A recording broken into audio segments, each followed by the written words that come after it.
Right, here we are down on the ground then, and all the trusses are laid down. Over here we've got our, what will be our runner wall plate. As you can just see where we're up on the scaffold, we're discussing the replacement of the wall plate. This is all our sticks. They're going to be scarfed together to form that long 15-metre runner wall plate. We've laid them out roughly in the same orientation relative to the trusses as they are on the actual building. So when these are all scarfed together, we can take the joinery information off of the trusses and transfer them straight onto the wall plates. Things like this half dovetail here, anything like that, we can just take what we need to off of there, transfer it straight onto the wall plate.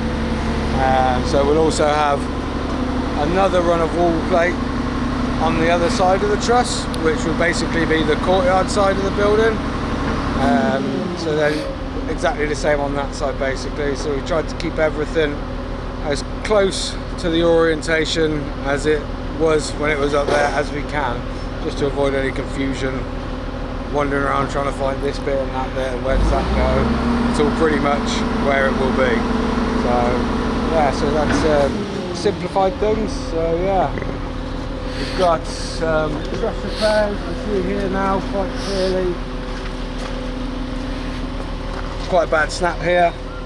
This was the mortise. There's an old bit of something in there. There's someone used a packer. That's a mortise in there that was for one of the sort of secondary chamber beams that was forming the ceiling up there. Like I said yesterday, they took these out. They added weight by adding the ceiling. They had the queen struts in, so we're pushing down on the tie beam. We're adding weight to the tie beam, taking strength out of the tie beam, and well, this is the result. Nice big snap.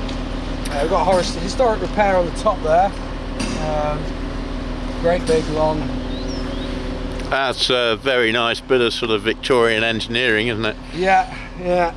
You've got these sort of tusk wedges here, driving a big washer down to clamp it. And we've got some sort of bent iron on the other side, just to try and hold that lot together.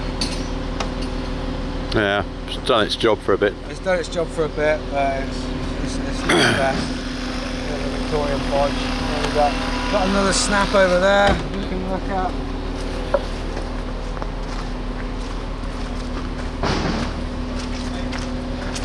Again, same place, but the other side, mortise, just where my finger is there, clear snap, straight down through. So that one, not quite as severe as the other one. We may be able to flix plate that to strengthen that up, to avoid having to cut off a load of original timber and scarf a new piece on. We can get a flix plate in there to strengthen that one up. Might not be able to say the same on the other end, where we've got, again, there's a lot of deterioration and material missing here from the end of this tie beam. That will have to be a scarf joint on there. We're going to have to scarf a new piece in up here so that we can get the heel of this tenon sitting where it needs to, tighten the back of a mortise on a solid bit of wood that's attached to the tie beam. Because at the minute, the outward thrust of the building, the tenon's just wants to go that way. At the minute it can. Once we get a solid timber on here with a mortise, that sits in the mortise, the outward thrust is captured. Yeah, it's not reliant on a peg. Yeah. Yeah. So another one of the biggies. Yeah. What else have we got?